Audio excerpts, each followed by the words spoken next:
You've watched my videos. You've seen my stuff. You know who I am. You follow my content. Do I talk about Israel too much? You've been better. I've been better. You've been better about it. You Okay. have a couple flare-ups from time to time. Okay.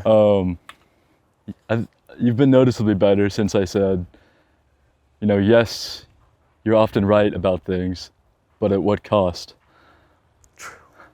At what cost? At what cost, right? Yep. Like you'll have, not so much, but like in the past, you've had small lockings of horns with friends of mine, like with the girls. Remember we went to the bar with Hannah and Alicia and Jenna, like a year ago before you moved here. And Maybe? And Hannah she's a forensic psychologist. She's going to law school. Oh, yes. She's like a progressive. Oh, yes. Now I remember. Yes. Yeah. At Shangri-La, right? At Shangri-La. Yeah. Yes, I remember that. Yeah. And she said something. None of us asked for whatever opinion on geopolitics she offered, but she said something, and you smelled blood in the water, like Bruce from Finding Nemo, and your pupils dilated, and you said, "Hannah, would you like to battle?" And you guys locked horns for a little bit, long enough for me to just after 60 seconds, not smooth at all, just sort of spaz, like, okay, All right. we're done here. Oh, I don't doubt that. So in the thread of like, do I talk about Israel too much? Am I too activated? Oh, we definitely didn't bring up Israel. It wasn't in that Israel at the conversation. time. Yeah. It was whatever it was. Probably transgender children or something. Probably so. But The front line of the meme war is always shifting. Used to be transgender children. Yeah, Now it's Israel. no, it's Israel. But anyway, to your point. I don't think you talk about these things too Mainly much. on YouTube is what I'm asking. 'Cause I do know you IRL. That's true. Yeah, that's a whole separate thing. No, I don't think you do. Do you think you do? Are you looking for? No, I think it bleeds into the broader conversation of, do I care too much about things that I have no control over, Right. right? Which is basically the entire realm of politics. Because one could argue, really, there's no point in talking about Anything. any of it. Nothing ever happens is the motto. Yeah. So why complain and concern about it? And that's true. But but inside me, there are two wolves. There is someone does have to pay attention to these, and someone does need to, I don't want to say dedicate your life is too strong of a word, but like someone does need to need to choose to go down the path of, I'm going to be a political commentator or cultural commentator and try and influence things. Because if everyone has the attitude of, it's not my problem, then things fall apart. Yeah. The bad guys win. Right. Someone has to do it. But on the other hand, it's like, yes, but is it good to spend 8 hours on a Tuesday that I could be out, like, even just, even if I bring my laptop out and do writing, like that's healthier than just staying inside and listening to a podcast or whatever. But, like maybe I should get married and have some kids before I start complaining about Israel. It seems to be the more prescient problem. Yeah. To which I would say, porque no los dos. Porque no los dos. That's the thing. Well, that's the other thing too is, my relationships suffer if I don't have an outlet for creative ideas and talking about like philosophy, politics, stuff like that. So I have to do something like this no matter what, right? And it's like an interest thing, it's like, people are like, oh, people spend a lot of time online, right? Like, okay, that's dangerous, which is true, of course. But, back before, when people were just reading books, you don't have that same attitude for people who are like, no, I'm going to like spend a lot of time in the realm of ideas. Like, the internet and online is just, it's the realm of ideas. So people who are interested in ideas, it's not entirely that. It's also porn, right? There's a lot of that. But the space of ideas used to be in books, discussion and all Right. that. There is now a significant space on the internet where that is. And that's my, I will die if I cannot articulate and discuss ideas and stuff like that. And politics is kind of the lens for that. Because you could say the same thing about like sports. Like, dude, why are we sitting here watching ESPN? Like, you have no control over it. It's like, that's not the point. It's something more than that, but. It is. In terms of the internet being a space for ideas, just as books were,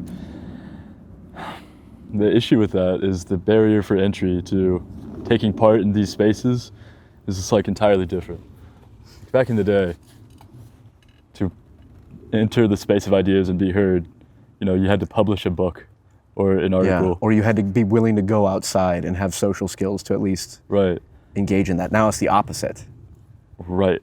So the ideas in these spaces that we're taking place in are not just not on the level with, previous spaces and ideas, but a lot of them seem to be poisonous and things we should keep out of our diet.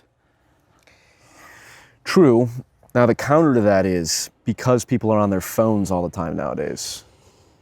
Like what happens, like when Theo Vaughn interviews Thomas Massey, for example, who's the Republican congressman who's very anti-Israel. Okay. Like there's a lot of normal people that watch Theo Vaughn that are not political. So now it has salience in a way that like the so-called normie might be like, damn, fucking there's a genocide in Palestine. Like I go to a concert and people putting up the Free Palestine thing. So like now I have to have an opinion on this or at least have an idea. And so in some sense, the fact that people are paying attention to these ideas makes them important. But again, it's like important by what metric? Because I'm pretty sure I would delete if it was like, all right, Paul, you have a choice. You press a button, you delete your YouTube channel, and you basically have to stay offline indefinitely. Maybe not that part. Delete my YouTube channel or find my wife, instant button, instant delete. I can make a new channel. Trying to loophole the GTA model. Yeah. But like I would do that. But on the other hand, it's also like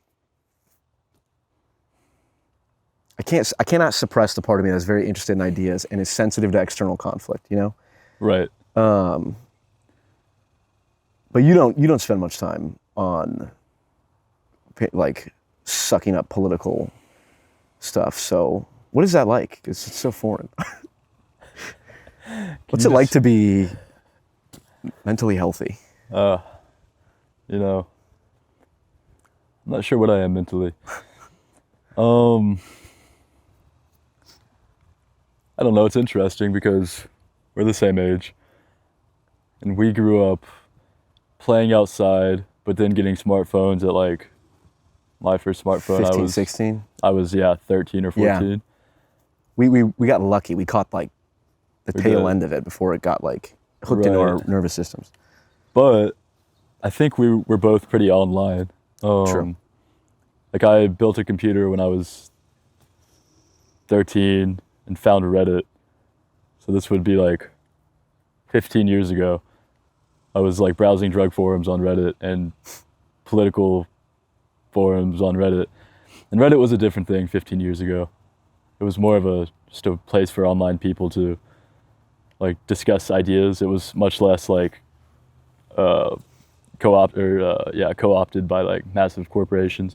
Yeah, unless But so then you exist online for like a decade, consuming everything, porn, news,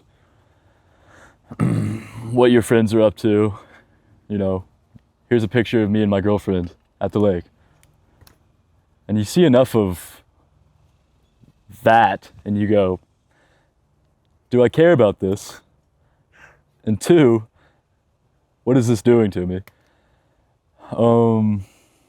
that's I deleted Instagram in college precisely because of that. Right. It was like a low point in like my freshman year of college, and I was seeing everyone post pictures of how much fun they were having or allegedly having, right? I was like, this is just unhealthy. Right. And so I've had that attitude of like, I don't give a shit what people are. Well, I mean, I don't.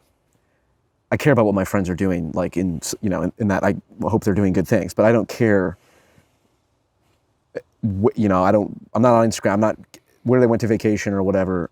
Might be like, it'd be cool if they show me the pictures and we can talk about it, but there's no desire for me to look on Instagram on anything. And so I have it's like, well, the internet, this is for politics. This is for the realm of ideas. Why am I posting? Nobody cares about what you had for dinner, this cute looking sushi plate you had.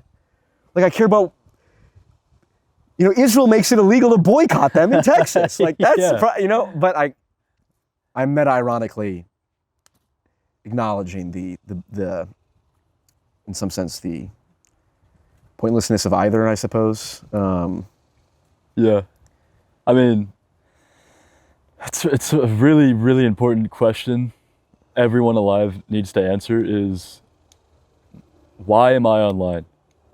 What is happening? Yeah. Why am I doing this? If you go on autopilot online, you can end up in a fucking strange place, cyberlogically, spiritually.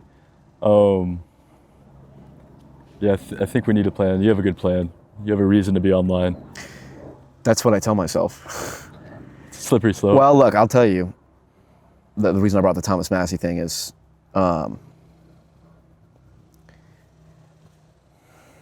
if I'm going to do any real life political activism, it will be to volunteer for Thomas Massey's campaign. Right, you said this, yes. And like 2 days ago, Trump announced like a big super PAC to basically oust him. Right, so Tom Massey's a Republican, okay, and the Republicans are trying to get him out because he's anti-Israel, among other things. Like the DNC did with Bernie. Like the DNC did with Bernie, yeah. Except worse, because they're like they didn't try to get rid of Bernie. They just stopped him from running for president. But anyway, it's just like, I see that as forget what it's about, like Israel or the debt or whatever. It's just like, that's an example of a new cultural movement, right? Like Trumpism is a cultural movement. Like, it has implications for your life and mine, yeah, whether you care about politics right, or not. Like at the fucking dinner table, with family. Right. I've only in the last like 2 or 3 years that I've witnessed one time like an actual political argument that got heated with like my extended family, like cousins and stuff. And I was like, oh shit, I didn't realize, because I'm so used to being able to talk about it without it turning into a fight. Because I can, if I'm talking, especially one-on-one, I can be ameliorating with anyone, basically. And that is something that I need to. I like to talk about the locking the horns with Hannah. It's like, I get not everyone is interested in that. Which is when I was in Toronto, it was all like that, and people, it was like, oh yeah, it was like the whole studio up there. They were like eager to discuss things, and right. That was cool. Well, Hannah was eager to discuss, but like not charitably. Yeah, I mean, I don't remember either. I don't remember that. I mean, I do remember that. I've no doubt she is probably not a fan of mine. No, she was into you. She wanted you so bad. They said she was Indian. No, she's an Indian now. Interesting. Anyway, well, what was your thought on if you ever did want to involve yourself politically, it would be... Yeah, it'd be like for Thomas Massey. Thomas Massey. Because it's like a new cultural movement. Right, okay. This is a new split. This is a major split that's going to determine the future of, I would say, the culture. Because Trump was a cultural force. And I think a split from his base and what's left in its wake is going to then have implications for what the cultural norms will be around all kinds of things, because, it's like for example, like transgender stuff. Here, I'll tell you the moment that sticks in my head the most of why the political stuff is important and how it affects my life. In subtle ways that I'm like, oh no, I'm swimming in the second order effects of what's going on over here. I was at work. I was at the like the corporate campus, and I was talking to my boss. My boss was like 30. You know, I'm 24 at the time. He's like a kind of a frat type guy.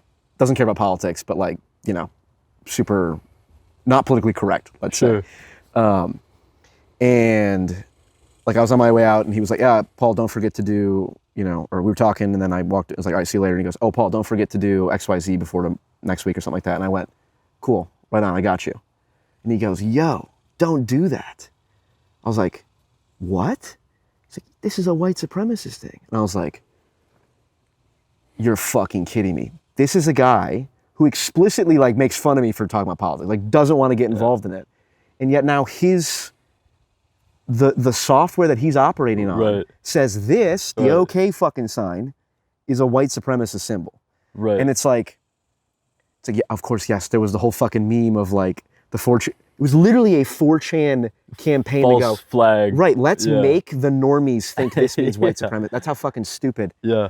And so I saw that and I was like, damn, that's when I realized, and I look back on it as like, we are swimming in Yeah, we are. the ocean that we Yeah. can't see, right? Because we're in it. And a lot of what those norms are come from the influencers on the front end of the meme adoption curve, which is a lot of it's the political stuff. Because really you could say, whatever the most controversial issue is a political issue, which is basically how a lot of my friends would talk about. Like, I don't really talk about Republicans, Democrats that often, all things considered. But if I talk about like, you know, gender issues or race issues, well, that's political. Right. So I think people think of political issues as that which is whatever is most controversial. And I just happen to find that the most interesting because I'm wired that way. Also because I just see like this is how it affects things. And then maybe the last thing too is like we're in an era where, you know, one fucking Chinese peasant eating a bat sets the whole world ablaze, right? With a genetic virus. It's like, dude, we're in the time of memetic viruses where one clip of anything goes viral, starts a conversation, sends ripples throughout the culture, Right. changes it. Right? So individuals have more power than ever before to make an impact. And so it's, in some sense, it's less delusional than it might have been, you know, in the past. Or that's all just cope. It's interesting. It's interesting that your example of your boss, a guy who is not online. Correct. Or at least not online in the way that like I'm talking about it. Like people on Instagram, Not activated. I wouldn't call them online. He's so not to speak. posting. He's not outputting online, I would right, imagine. Right. Was probably 4 degrees removed from this being white supremacist. He like must have heard that. Yep. His Saw a news article or girlfriend said her friend from work told her that this thing is bad and not to do it. Yeah. And he accepted it as fact. Yep. So that's a little bit eye-opening. How many people are running on autopilot with like background processes and like weak firewalls?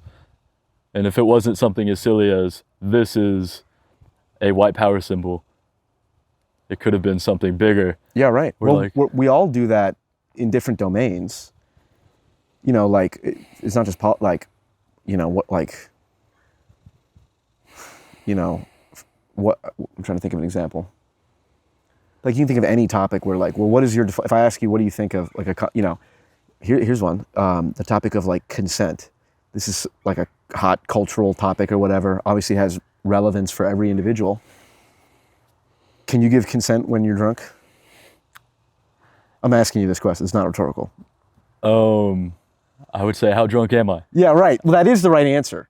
Because Right. if the answer is no, well, then everyone I've ever met is a rapist. Right.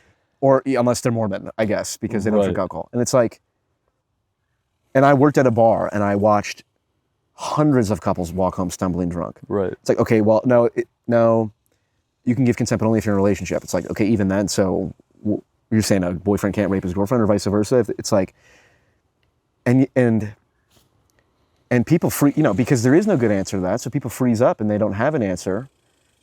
And, you know, fair enough. Like, why would, you know, like, you don't have to have an articulated understanding of all the rules that you operate by to be able to operate. You can just go out in the world and, you know, use your intuition.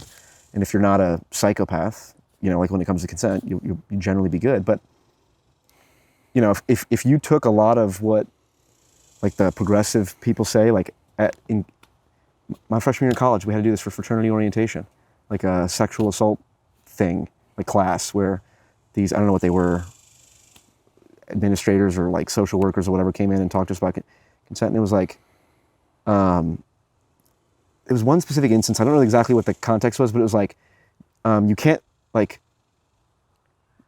you need to ask for consent to initiate any physical contact. Like what, like a kiss, really? Like I have to, like if I'm feeling, like if I'm talking to a girl and it's like, I have to ask her explicitly, like, can I kiss you or whatnot? Right. Which is like, I've done that before and it does not go well.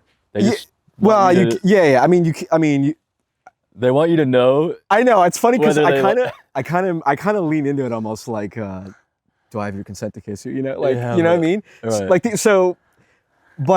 but what she said, but the thing I asked was like, well, what if like, you're telling me like, if she leans in and I lean in, like you still have to get verbal confirmation? And she's like, well, maybe you lean in 2/3 of the way. And then if she leans in the other third, I'm like, you're just making this up. And I distinctly remember this person teaching the class, just pulling that out of thin air, like Right. leaning in 2/3 of the way. Like that's Right. the rule? Is that what?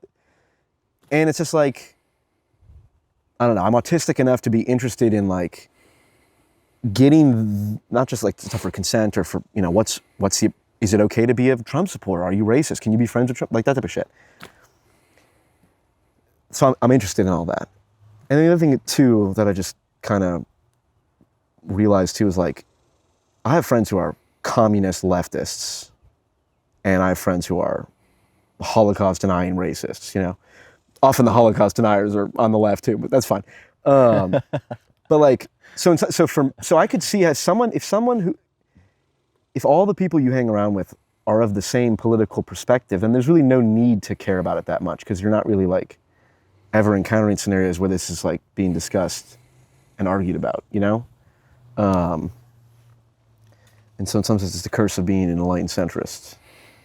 So you got to be able to speak to everyone, you know? Right. But yeah, do you have any thoughts on that or more broadly on the political realm? Or the importance of it at all? Well, Should I delete the channel? hold off. Hold up. We'll get you to 50K and then we'll Then just- take inventory. That's fair. You know, it's just I'm more of a technological technology freaks me out. I'm not going to build a cabin in the woods and send bombs to people probably. Not yet. We'll see what I'm doing like next winter maybe Yep. if it's slow. If it's slow. But like you know, especially with AI and like when AI first sort of hit the showroom floor, and you remember the videos of like Will Smith eating spaghetti, Yes. and it was like his thumbs would be floppy, and you went, oh, that's kind of cute and cool that it did that. And now the videos, And everyone was telling you, just wait, just wait, just wait. and we waited 3 short years, and now the videos are indiscernible. So I told my parents, like, hey guys, just so you know, like I'm pretty good with the internet. I'm pretty good at checking the sources of sources and knowing if something is a 4chan or whatever. And at this point, I can't tell what's really going on. So I'm gonna sort of take steps back from the internet. You guys should too. 64 or 65-year-old parents, I would recommend you do too, but do your thing, I love you. And then like, That text. and this, who knows what content my mom is consuming because they're on Facebook and Oh my God. cable news. But I get this text from my sweet 64-year-old mother. Unsolicited in our family group text. Operation Midnight Hammer. U.S. airstrike on Iran last night. Amazing recap of operation by Joint Chiefs Dan Kane. I send a question mark. She says, just sharing. It's like a sweet woman who like bakes, and if she met you, Paul, she would be so interested in the channel and tell me more about it. Yeah. She'd be listening. Yeah. And she's a sweetheart. Does she do this often? Does she talk about politics often, or? No, they're not like bit. They're not zombified politically, but they're Fox News parents. They watch Fox News. If you met them, if you met my parents, you wouldn't walk away from the dinner with them going, "Those are Republicans." Right. You would walk away and you would say, "Those are nice people. Those are decent people, man. We had good conversations." Which is my point of like, they're not hyperactive politically. She says, "No, but if you wanted to look it up and listen to it, it was an amazing feat." Then I said, "My sweet, sweet mother being jazzed up about us bombing the Middle East feels like an SNL bit."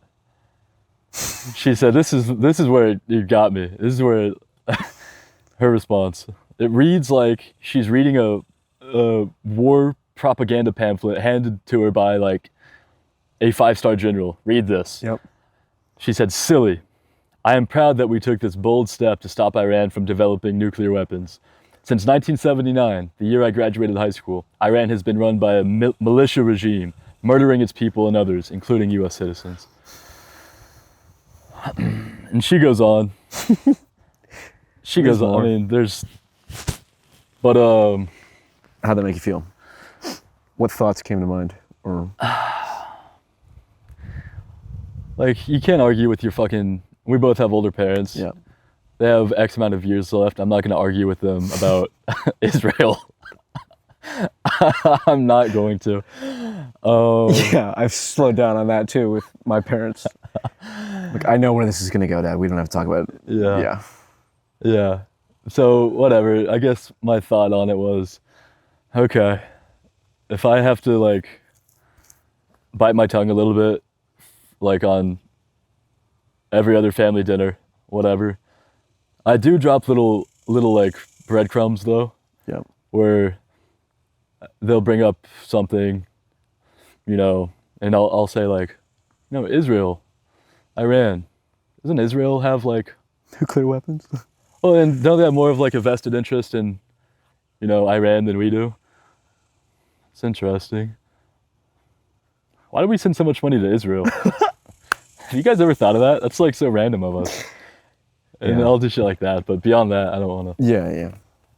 That's fair. I mean, well, that's like Theo Vaughn is my barometer for like the normie, quote unquote. Like and I hate you. I said a while ago I wouldn't use that term, but I realized like it's actually a universal term because you and I are you into anime? I like Miyazaki movies, but not anime. Okay, I don't even know what that. So you and I are normies to the anime lovers. Right? Everyone's a normie to someone else in some domain. So I'm talking about the political normie or whatever, right? Like the person who does not obsess about politics, but is interested, is intellectually curious, and is like, what's going on? What is the right opinion? Because I think the most jarring thing for people is when they come into something completely, they have no background knowledge on whatever topic, political or otherwise, but mainly political because that's the controversial stuff, and they see two groups of people.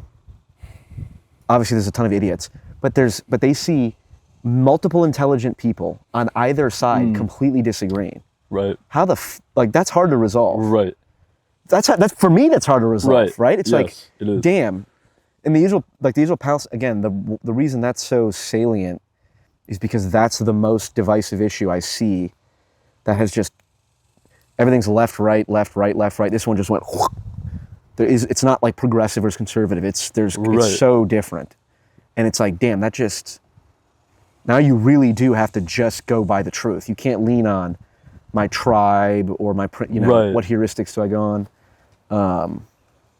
And yeah, for me, that's what I always say. It's like the fact that they're intelligent, they're multiple intelligent, moral people. Yeah. At least based on, as to the degree that I can properly evaluate that. Sure. Like, let's say on average, to the degree that they're intelligent, moral people who disagree on very complex issues, it's like, I just can't, that just makes it that, I sympathize why it's so fucking hard to understand and stuff. And so obviously our boomer parents, Fox News parents, are happy that we bombed Iran. Yeah. Who else is happy about it. Yeah.